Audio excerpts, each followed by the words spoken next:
On entend dire que la mobilisation se en fait, non?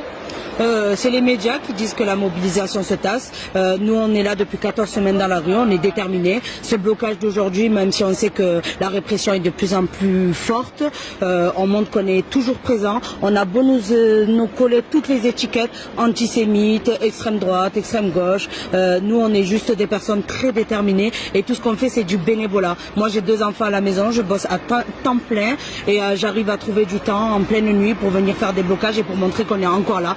On sait pourquoi on se bat, on a des revendications et à cause de toutes ces futilités qu'on fait passer, on n'est pas antisémite, on n'est pas antisémite, on a des amis juifs, on a des gilets jaunes qui sont juifs, pourquoi l'être?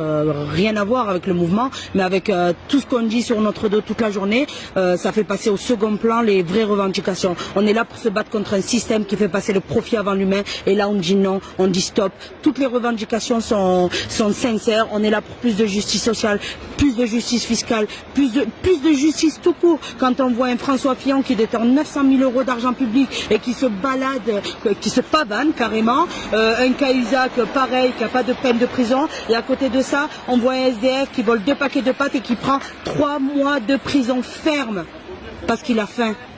Et c'est pour ça, moi, aujourd'hui, que je suis dans la rue. Mais à l'heure du grand débat national, pourquoi avoir rebloqué aujourd'hui ce matin?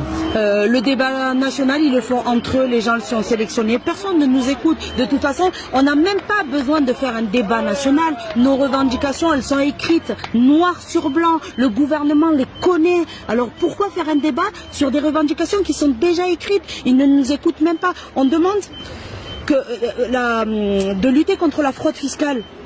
On n'a pas besoin de faire un débat pour ça, c'est du bon sens. On n'a qu'à regarder l'histoire de Carlos Ghosn au Japon. Il a fraudé le fisc une fois. Ben, si on donnait un exemple comme ça avec tous les fraudeurs, ben, demain, il n'y en aurait plus.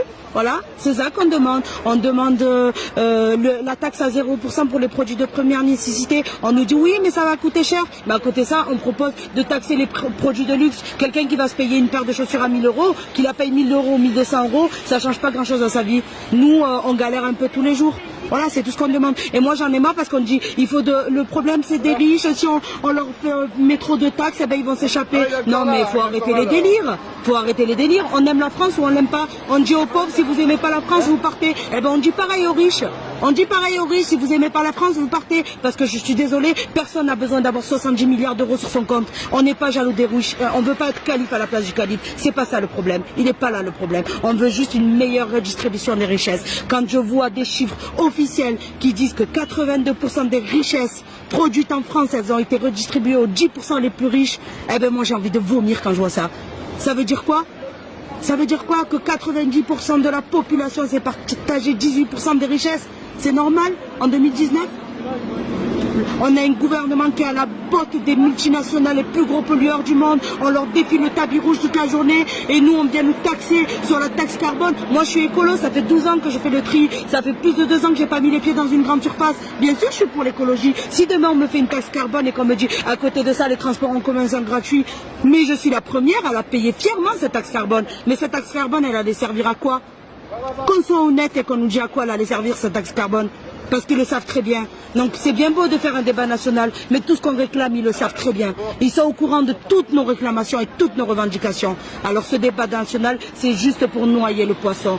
Toutes ces histoires d'antisémites, c'est juste pour noyer le poisson. On sait pourquoi on est là, et si on se bat depuis 14 semaines, c'est qu'on est déterminé et on ne lâchera pas l'affaire. Et ça, sachez-le bien. Ceux qui sont contre nous, ceux qui sont avec nous, choisissez votre camp, mais nous on est là et on ne lâchera rien.